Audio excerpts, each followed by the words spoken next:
Shalom, saudara, kita kembali mengikuti Abam episode 797. Ayo kita mulai ya Pak Yehuda.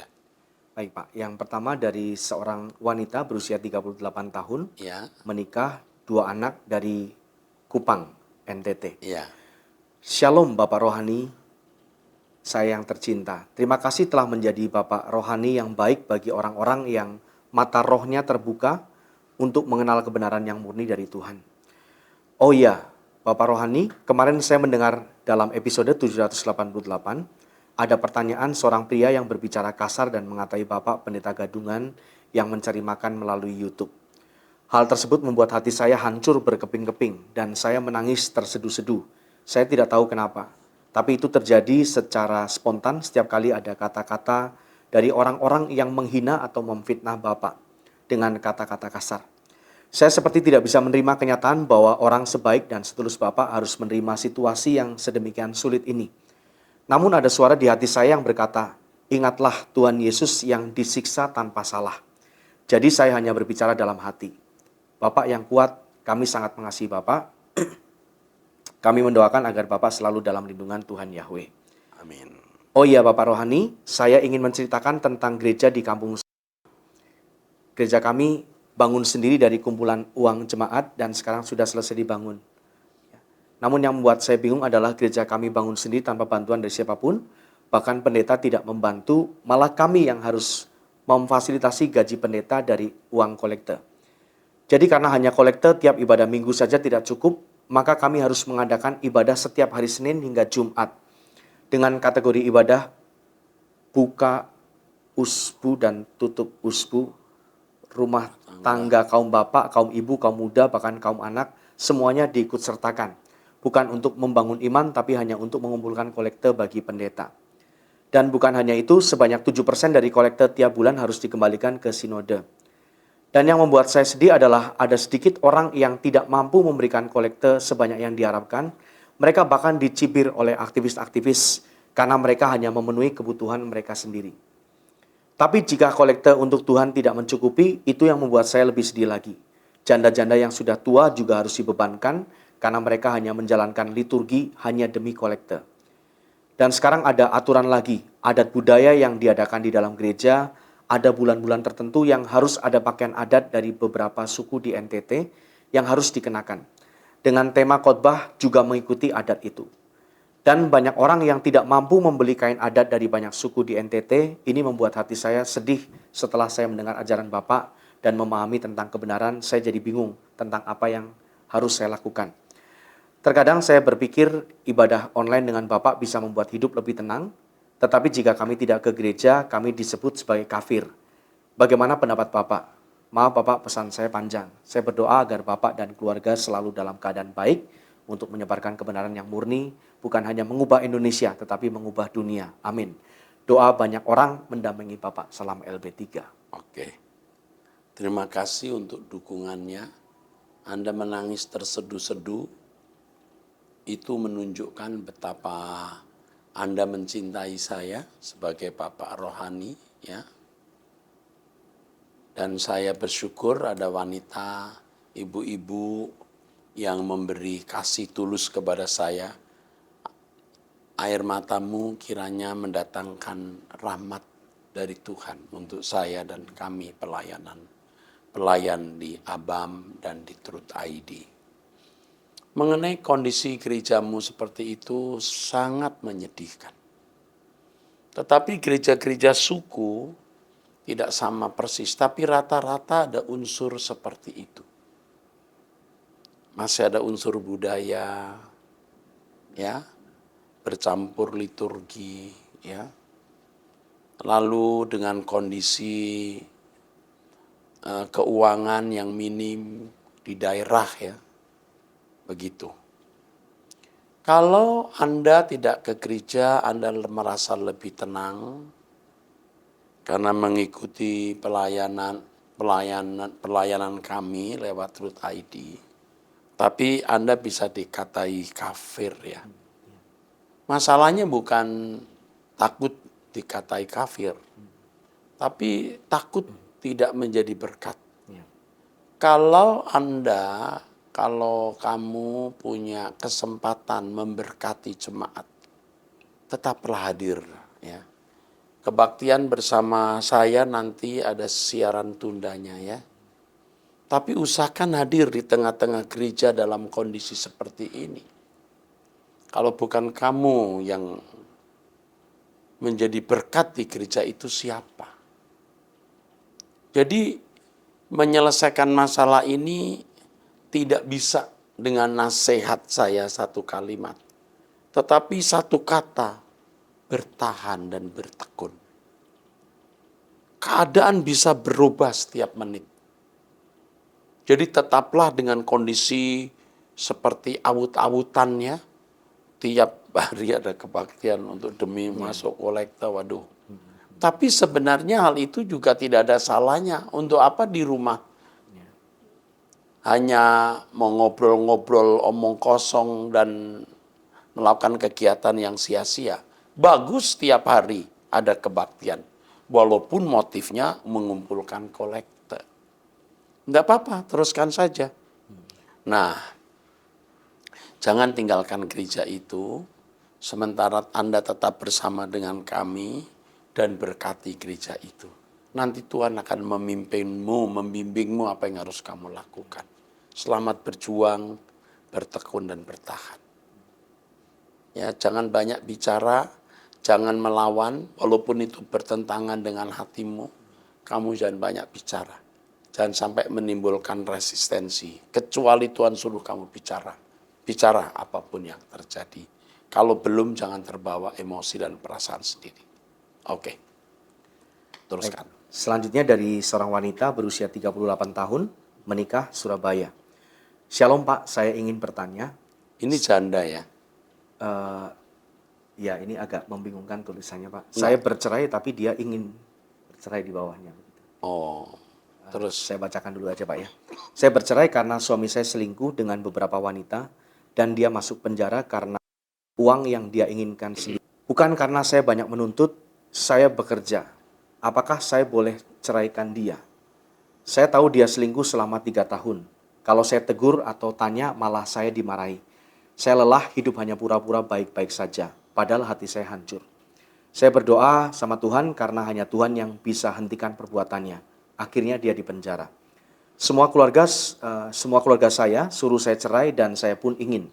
Karena saya takut dia bertahun-tahun di dalam penjara dengan lingkungan yang seperti itu. Ini jadi keluarga suruh dia cerai ya? suruh dia bercerai. Ya, kalau Tuhan suruh dia cerai, dia harus cerai. Tapi kalau keluarga yang suruh, jangan dengerin. Ya. Jadi sebaiknya ya bertahan. Dia punya anak-anak kan nggak jelas di sini. Iya. Kalau dia punya anak, apalagi biar bapaknya penjahat, itu bapaknya. Dan kita tidak tahu di penjara ketemu seorang yang sudah bertobat dan malah bertobat, dia khawatir tambah rusak ya kayaknya ya. Enggak, belum tentu.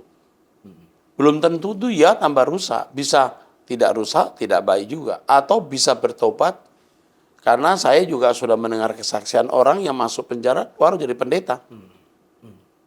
Jadi jangan ya. Jadi kalau keluarga suruh cerai, ya cerailah kalau Tuhan yang suruh. Tapi kalau Tuhan tidak suruh, jangan. Ya. Udah itu saja, sabar ya. Oke, masih muda sih 38 tahun. 38 tahun. Iya. Kok dia sudah bilang janda ya? Iya, gitu. Janda tapi statusnya menikah, Pak. Oh, gitu. Sepertinya baru berpikir. Mungkin baru berpikir ya. Secara de jure belum, secara de facto udah. Faktornya sudah gitu. Karena suami di penjara. Wes ojo sik ya. Jangan dulu. Doa, minta petunjuk Tuhan. Jangan salah melangkah. Terus. Berikutnya Pak, dari seorang pria berusia 52 tahun dari Cibubur. Sebelumnya saya ingin mengucapkan terima kasih atas firman Tuhan yang telah Bapak sampaikan. Saya dan istri mengalami perubahan yang mengarahkan hidup kami ke arah kekudusan dan hidup yang bertanggung jawab. Tentunya ini juga yang kami tanamkan kepada ketiga anak kami, agar mereka hidup kudus. Bahkan saya selalu mengingatkan mereka bahwa meskipun kami mungkin tidak dapat memberikan warisan yang besar kepada mereka, kami selalu mengatakan kepada mereka untuk mewariskan hati yang takut akan Tuhan, hidup kudus dan fokus kepada LB3, serta hidup yang bertanggung jawab. Kami selalu membawa mereka ibadah di MAG. Dan puji Tuhan, anak kami yang paling kecil sedang tumbuh dalam kekristenan. Jujur pada awalnya saya kurang suka dengan firman Tuhan yang Bapak sampaikan. Puji Tuhan sampai saat ini saya telah mengikuti pengajaran Bapak selama 7 tahun. Melalui doa pagi dan saya juga mengikuti seminar Logos.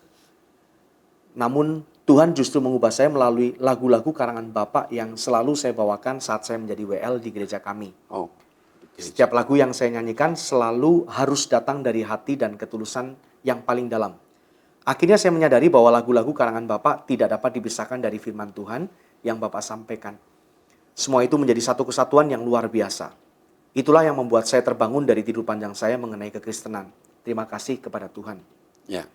Ada sedikit masukan dari beliau. Baca semua Ya. apa adanya. Pak Erastus, dalam kurung mohon maaf tanpa mengurangi rasa hormat saya kepada Bapak sebagai hamba Tuhan Yesus. It's okay. Dalam firman yang Bapak sampaikan, Bapak pernah memberikan perumpamaan tentang seorang wanita yang maaf, buruk rupa atau jelek, yang tinggal di luar negeri. Teman pelayanan Bapak, yang juga suka bernyanyi. Saat itu saya terganggu dengan cita Bapak yang mengejek penampilan fisik seseorang, yang akhirnya menjadi bahan tertawa bagi yang hadir di MAG. Setelah ibadah, saya merasa tidak nyaman dengan pernyataan Bapak yang menyebut dia sebagai wanita yang jelek. Mohon maaf Pak, akan lebih baik jika Bapak saat memberikan perumpamaan tidak membicarakan penampilan fisik, sekaligus tidak menilai buruk penampilan seseorang. Iya. Siapa yang ingin dilahirkan dengan penampilan yang kurang baik? Mungkin jika kita bisa memilih, kita ingin lahir dengan penampilan yang cantik atau ganteng, bukan begitu. Namun, bukankah begitu ya? Ya. Namun ini bukanlah pilihan kita, dan semua ini ada dalam kendali Tuhan. Terima kasih Pak Erastus, sekali lagi saya mohon maaf jika ini terdengar sebagai kritik. Ini hanyalah saran, semoga Bapak dapat mempertimbangkannya. Terima kasih, Tuhan Yesus memberkati. Terima kasih untuk saran dan masukannya. Ya. Saya sangat memperhatikan. Cuman saya mencoba mengingat diksi kata apa yang saya pilih waktu itu. Dan memang ya saya sedang menyaksikan satu peristiwa waktu saya masih muda. Jadi waktu itu masih mahasiswa. Waduh, itu banyak teman-teman wanita yang cantik-cantik ya. Cantik-cantik ya, rata-rata dari Belitung, dari Bangka ya. Etnis Tionghoa ya, semua rata-rata. Lalu ada salah satu wanita yang penampilannya tidak secantik mereka. Jadi seringkali dihindari. Karena saya waktu itu ketua pemuda, saya sudah biasa memberi perhatian kepada semua. Saya perhatikan. Tapi ini wanita lebay. Waktu saya khotbah tidak cerita bahwa dia lebay ya. Seingat saya nggak cerita tuh lebay. Tapi penampilannya memang, saya nggak bilang buruk rupa, tapi tidak cantik, mungkin begitu. Mungkin begitu. Tapi saya lupa saya menggunakan diksi apa gitu saat itu gitu. Tetapi setelah sekian puluh tahun,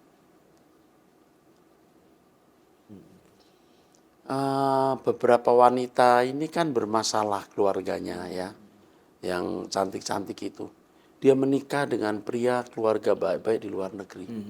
Itu memberi pelajaran mahal di pikiran saya. Orangnya seperti lebay gitu, tapi lebay untuk Tuhan. Kalau setiap kesaksian dia maju ke depan, sampai saya mumet. Wah ini maju lagi. Sampai saya ditegur sama gembala. Kamu jangan maju terus gitu. Tahu nggak apa yang dilakukan kalau mimbar? Nyanyi. Padahal suaranya ya itu tidak tepat. Sehingga kita kalau main piano, saya main piano kan sampai saya bantu pakai ini. Tapi ya nggak rusak banget gitu. Tapi orang ini mencintai Tuhan. Itu setelah sekian puluh tahun baru kelihatan loh orang yang diberkati Tuhan. Walaupun pada waktu itu di hitungan di sipoa manusia, wah nggak jadi nih. Siapa yang mau menikah sama dia? Tapi jangan kecilkan arti itu. Tapi masukan ini terima kasih, Anda tidak perlu minta maaf. Saya yang minta maaf jika perkataan saya tidak memberkati Anda, ya. Tapi saya percaya bahwa tulisan ini tidak membuat Anda mundur, ya kan? Terima kasih sekali lagi. Terima kasih, tulus terima kasih. Ya, nggak ada pembelaan, cuman sekarang saya mau menambahkan lagi kesaksiannya. Bukan nambahkan, tambah jelek dia. Ya memang saya bandingkan dengan wanita-wanita yang itu ya. Karena wanita-wanita yang lain itu kan pakai kutek, terus waduh gitu. Nah dia itu sederhana, tasnya juga sederhana gitu. Kalau ketemu saya, Kairas gitu. Kalau kebaktian tuh nyanyi kesaksian terus. Kesaksian. Sampai kadang-kadang saya takut ya. Kalau ada orang baru kan lihat begitu kan jadi kayak weird, aneh gitu. Tapi dia itu mengasihi Tuhan. Mengasihi Tuhan. Dari setelah sekian puluh tahun baru dibuktikan. Orang yang nggak diperhitungkan jadi orang sukses. Sukses. Tapi ada keluarga-keluarga yang mungkin sudah saya lihat ada berapa ya yang sudah tidak jelas keluarganya. Waduh. Iya, sudah tidak jelas keluarganya. Itu. Yang cantik-cantik itu. Jadi hati-hati ya. Orang yang mengasihi Tuhan itu tidak dipermalukan. Oke, saya kira cukup itu dan terima kasih setinggi-tingginya untuk Bapak yang mengirimkan saran, masukan ini. Terima kasih, teruskan. Baik Pak, berikutnya dari seorang janda berusia 66 tahun. Shalom Pak Erastus, saya ingin bertanya, saya memiliki keluarga dekat yang berusia 43 tahun dan belum menikah. Saya sering memberikan pengajaran kepadanya melalui firman Tuhan. Mamanya adalah seorang janda tua. Kalau bekerja sebentar-sebentar keluar. Oh ini maksudnya saudara dekat ininya mungkin ya. Bekerja sebentar-sebentar keluar. Hidupnya ingin berfoya-foya, tidak ada semangat untuk bekerja, memberi mamanya makan. Dia tampak ingin hidup dengan santai tanpa semangat untuk bekerja dan memberi makan diri dia sendiri. Maaf, sepertinya salah didik mamanya. Saya tahu tentang kehidupannya sejak kecil. Saya bahkan ingat saat dia dihukum di depan saudara-saudaranya. Dia dijewer dari bangku duduk sampai melompat ke bawah dan berlutut. Meskipun sudah berusia hampir 50 tahun, dia tidak mengalami perubahan. Ketika berbicara tentang kebun binatang, dia selalu ingin pergi. Ini nggak tahu juga ini. Ya terus. Ya, di antara anggota keluarga dia adalah satu-satunya yang tidak berhasil. Semua sepupunya sudah berkeluarga, memiliki anak, mandiri dan mampu memberi makan diri mereka sendiri. Dia tampaknya tidak ingin bekerja, sering berbohong dan mengelak setiap saat. Saya sering membagikan firman Tuhan di status saya. Apakah saya melakukan sesuatu yang salah? Paman dan bibinya pernah membantu orang tetapi bukan dalam bentuk finansial. Dia selalu mengatakan bahwa orang-orang tersebut berhasil karena dukungan keluarga dia.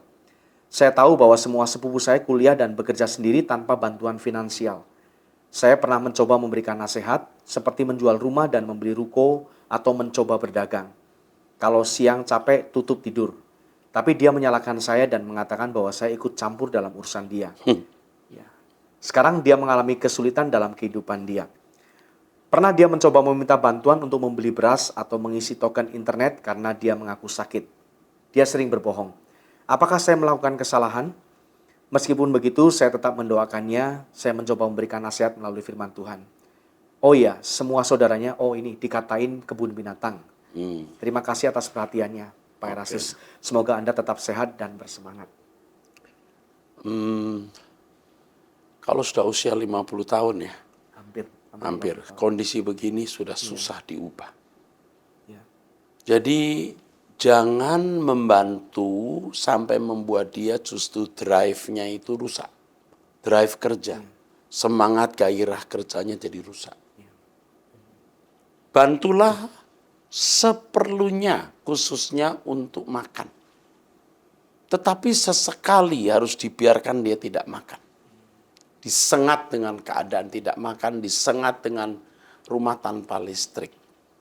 Adapun kalau dia suka bangkit-bangkitkan bahwa banyak orang jadi orang karena keluarga dia, jangan ditanggapi. Percuma menanggapi orang seperti ini. Percuma mengirimkan apa tadi lewat media sosial ya. Nggak bisa. Tetapi jangan berhenti memperhatikan. Hanya Roh Kudus yang bisa tolong dia. Untuk itu Roh Kudus yang pimpin kita untuk bicara.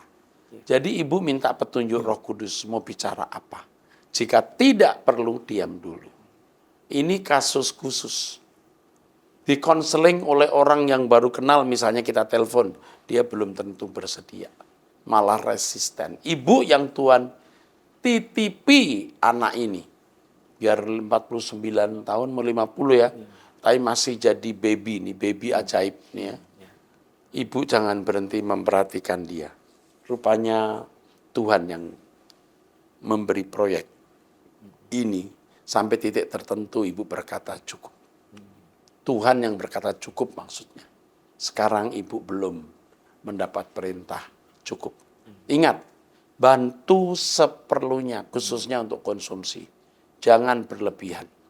Jangan memberi ruangan dia bohong dan malas. Tolong berkati. Teruskan. Selanjutnya Pak, dari seorang pria 48 tahun dari Bandung. Shalom Pak Pendeta Dr. Erastus Sabdono, salam dalam kasih Yesus Kristus. Semakin orang menyerang Bapak dengan mengatakan sesat, maka saya semakin yakin apa yang disampaikan Pak Erastus itu adalah kebenaran yang sejati. Iblis terganggu kalau sebuah kebenaran itu terbuka. Makanya iblis menggunakan orang-orang tertentu untuk menghalangi kebenaran yang Bapak ajarkan. Tetap semangat Pak Erastus serta jaga kesehatan. Jangan dipikirkan apa kata mereka supaya Bapak bisa fokus di dalam pekerjaan Tuhan. Amin. 1 Petrus 3 ayat 14, tetapi sekalipun kamu harus menderita juga karena kebenaran, kamu akan berbahagia. Sebab itu janganlah kamu takuti apa yang mereka takuti dan janganlah gentar. Lalu Matius pasal 5 ayat 10-11, diberkatilah mereka yang dianiaya demi kebenaran, sebab mereka yang memiliki kerajaan sorga.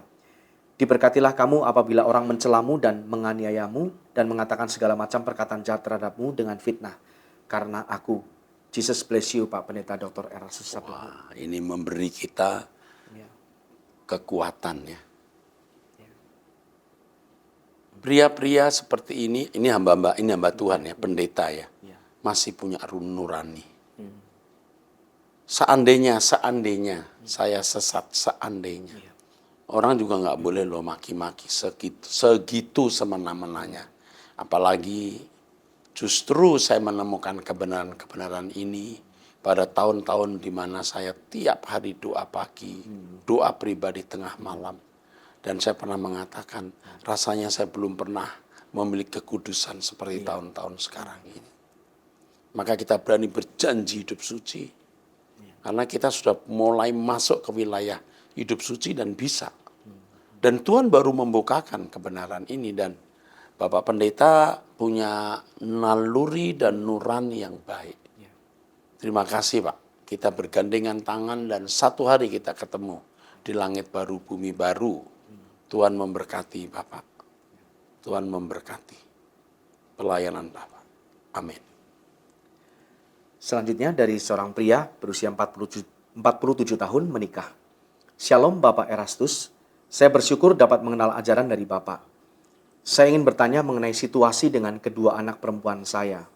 Anak pertama saya berusia 20 tahun dan saya merasa sedih karena ia tampaknya menjauh dari Tuhan, meskipun aktif dalam pelayanan gereja.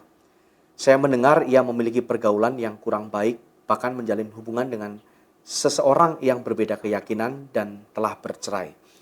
Namun kami masih dapat berkomunikasi dengan baik dengan lelaki tersebut.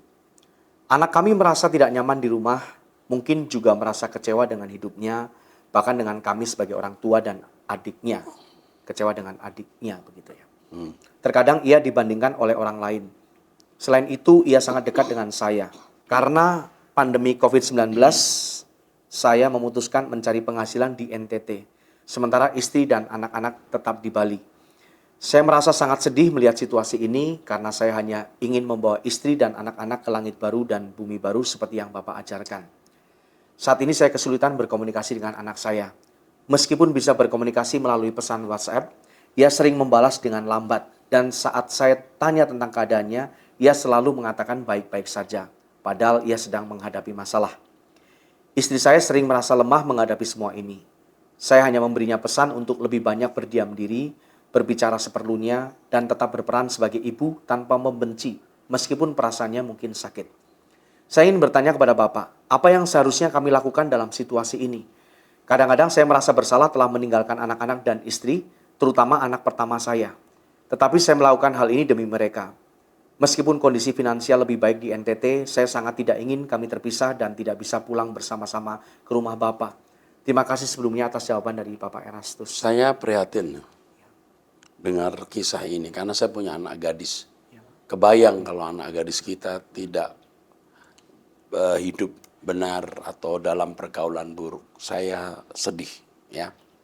Tetapi yang sekarang Anda harus lakukan, maaf, yang pertama Anda menasihati istri untuk diam tadi, bicara seperlunya sudah top. Itu sering saya kemukakan ke orang. Terhadap anak juga jangan seperti polisi menginterogasi. You di mana, buat apa, enggak usah. Sesekali SMS-nya hanya berkata, kiranya Tuhan melindungi kamu nak. Udah cukup. Nggak usah kita mau tahu kamu lagi apa, bagaimana keadaanmu. Dia nggak mau. Maka dia sengaja mengulur-ulur waktu membalas. Jadi cukup memperhatikan tapi tidak harus memaksa respon. Gitu. Dan jangan lebay juga. Nah yang mutlak bawa keluargamu ke NTT. Tidak boleh berpisah seperti ini. Makan nggak makan kumpul. Nggak ada ampun. Nggak bisa ditawar. Apapun yang terjadi tarik semua ke NTT. Atau Anda balik ke Bali. Nggak boleh. Tetapi demi menjauhi pergaulan tadi lebih baik dibawa saja ke NTT. Itu saran saya. Dan yang terakhir, jika kita menghadapi masalah yang seperti ini, tidak ada jalan seperti ruwet, hanya Tuhan yang tolong. Serahkan ke Tuhan lalu teduh dan tenanglah. Apapun yang terjadi, terserah Tuhan. Kalaupun ku jatuh hancur, ku jatuh di tanganmu. Itu. Oke, Tuhan memberkati. Teruskan. Selanjutnya Pak, dari seorang wanita berusia 43 tahun menikah. Pak, saya datang ke gereja Katolik yang bernama Velangkani. Di sana ada tempat untuk menulis permohonan doa. Saya menulis permohonan doa sebagai berikut. Rumah tangga damai, sehat dan sejahtera. Keberhasilan usaha, kesehatan anak-anak. Awalnya ketika saya datang pertama kali, saya tidak tahu nomor telepon atau alamat email saya, jadi saya hanya menulis nama lengkap. Seiring berjalannya waktu, saya lupa apa yang saya minta doakan, tetapi kemudian saya mendapat usaha kuliner di rumah dan kehidupan kami menjadi sejahtera. Saya juga mengalami cobaan ketika anak perempuan saya mulai pacaran dengan seseorang yang terlibat dalam narkoba. Saya sangat terbebani dan meminta doa serta dukungan dari pendeta agar hubungan mereka putus. Kami pergi ke gereja Velangkani untuk yang kedua kalinya dan saya menulis permohonan doa agar anak perempuan saya berpisah dari pasangannya yang berbeda agama dan bisa mengikuti agama Kristen seperti saya. Anak perempuan saya adalah hasil pernikahan saya yang pertama. Awalnya saya seorang Muslim, tetapi saya masuk Kristen setelah mengalami pertemuan dengan Tuhan Yesus dalam mimpi jauh sebelum saya masuk Kristen. Selanjutnya saya juga menulis permohonan doa agar usaha jualan saya semakin laris. Saya juga berharap bisa memiliki mobil. Semua permohonan doa saya ternyata dikabulkan. Pertanyaan saya, apakah ini termasuk syirik jika saya menulis permohonan doa seperti itu? Saya juga mengetahui bahwa kertas-kertas tersebut tidak dibaca oleh mereka di gereja, melainkan dikumpulkan dan dibakar saat kedatangan saya yang kedua. Maaf atas cerita yang panjang, saya berharap ini tidak dibagikan kepada pihak yang bersangkutan. Terima kasih banyak. Puji Tuhan, anak perempuan saya telah menemukan pasangan dari suku Batak yang beragama Kristen dan akan menikah pada bulan Maret tanggal 13 tahun 2023. 2024 ini mungkin maksudnya Pak ya. Saya juga berdoa agar segera diberikan omongan dan usaha kuliner saya kembali ramai. Terima kasih banyak. Waktu dia menulis permohonan itu, ya dengan itu bahasa imannya demikian. Jadi saya tidak anggap itu salah. Itu bahasa iman. Memang nggak dibaca oleh siapa-siapa, tapi Tuhan yang membaca. Jadi it's okay, nggak masalah. Tapi ke depan Anda belajar untuk Hidup ini mengutamakan Tuhan saja. Arahkan diri ke Tuhan saja. Kebutuhan kita pasti terpenuhi. Ya, Anda disayang Tuhan karena Anda orang baik. Dan Anda dipilih Tuhan loh. Karena jauh-jauh hari sebelum jadi Kristen sudah dapat mimpi dia. Sudah dipilih Tuhan. Ya, sekarang belajar hidup suci. Sekarang mulai masuk ke level Truth ID. Ya, kalau kemarin it's okay, jangan dipandang itu sebagai salah. Ya. Tuhan juga maklum karena Anda memiliki cara beriman demikian. It's okay. Yang terakhir, sekali lagi ya kita akan membacanya. Baik, yang terakhir dari seorang wanita berusia 38 tahun belum menikah dari kota Semarang. Sampai di titik ini penjelasan mengenai logos, saya ingin menanyakan dengan hormat kepada Pastor Eras, apakah sebagai orang Kristen kita berdoa kepada Adonai Elohim dengan menggunakan atau dalam nama Yesus? Lalu bagaimana jika kita berdoa kepada Tuhan Yesus langsung? Apakah sia-sia? Jadi yang mana yang sekarang menurut Pak Eras ideal dan benar? Apakah kalau tidak dalam nama Tuhan Yesus menjadi tidak sah? Apakah perlu berdoa kepada Adonai Elohim jika sekarang Tuhan Yesus bilang, segala kuasa di sorga dan di bumi diberikan kepadaku? Lalu bagaimana dengan kata Elohim sendiri dengan kayak imbuhan im yang menunjukkan kejamakan? Ayat itu ditulis jauh sebelum PB ada, dan bagaimana dengan Filipi pasal 2 ayat 6 ada kata kesetaraan dengan Allah. Soal kata Elohim juga sudah saya jelaskan, tapi tidak khusus ya. Kalau Filipi 2 ayat 6 itu sudah dikhotbahkan 1,5 jam atau 2 sesi malah khusus untuk Harpagmos ini ya. Menganggap kesetaraan dengan Allah sebagai milik. Ikuti logos, saya tidak tahu seri berapa. Karena ini penjelasannya hampir 1 jam.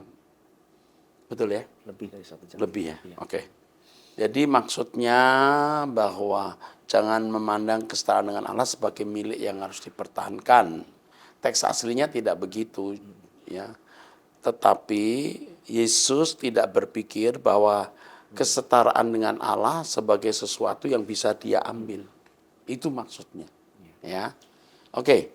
Lalu mengenai berdoa, saya berdoa selalu dalam nama Tuhan Yesus, selalu. Kalau sekali-kali tidak ya enggak apa-apa, tetapi kita bisa menghampiri Allah Bapa itu karena Tuhan Yesus. Dalam nama Yesus. Lalu objek doa kita siapa? Tentu sumber berkat itu adalah Allah Bapa di surga. Tetapi Yesus itu bisa menjadi Allah dan Tuhan kita juga yang tidak lebih besar dari Bapa. Jadi saya juga kadang-kadang dialog dengan Tuhan Yesus. Jadi kita mulai bisa membedakan antara Allah Bapa yang dahsyat dengan Yesus putra tunggalnya, dan kita masih bisa bersama-sama dengan dia. Seperti murid-murid pada waktu itu. Yesus pun berkata, minta kepadaku, aku minta kepada Bapa. Lalu Yesus juga berkata, kau bisa minta langsung dalam namaku. Kenapa? Karena segala kuasa di surga di bumi dikuasakan kepada Yesus. Artinya Yesus yang akan dipercayai memerintah. Dan Yesus memiliki kuasa untuk memintakan sesuatu kepada Bapa. Nah, saudara-saudaraku sekalian, ini tidak bisa dipecahkan dengan penjelasan tapi harus dialami. Di mana seseorang perlu perjumpaan dengan Tuhan secara langsung. Apalagi kalau selama ini kita jadikan objek penyembahan itu kan Yesus saja. Padahal mestinya monoteisme yang benar itu Allah Bapa lah yang empunya segala kuasa kerajaan dan kemuliaan. Sebab doa Bapa kami saja bunyinya Bapa kami yang di surga. Objek doanya di situ. Tapi kita tidak akan bisa mencapai Bapa tanpa Tuhan Yesus. Oke, nanti harus dijelaskan secara khusus 5-10 menit nanti jadi rancu. Lalu orang pandang saya tidak punya dasar. Saya punya dasar. Nanti ingatkan untuk khusus tema soal objek doa dan penyembahan. Seperti soal ucapan syukur. Hampir kita tidak temukan di Alkitab mengucap syukur kepada yang lain, hanya kepada Allah Bapa. Betul? Ya. Kepada Yesus hanya waktu kisah 10 orang kusta itu. Kalau ada yang lain coba nanti dicari. Karena kita tidak menemukan. Karena memang karena Engkaulah Bapalah yang punya segala kuasa, kerajaan dan kemuliaan. Segala sesuatu dari Dia, oleh Dia, dan bagi Dia, Allah Bapa. Dan ini bagi kita yang belum biasa, jadi perlu keseimbangannya. Kita switch-nya itu tidak mudah, karena bertahun-tahun, bahkan puluhan tahun kita telah memiliki pola berpikir yang tidak monoteistis sebenarnya. Oke, sampai jumpa di episode 798. Tuhan memberkati.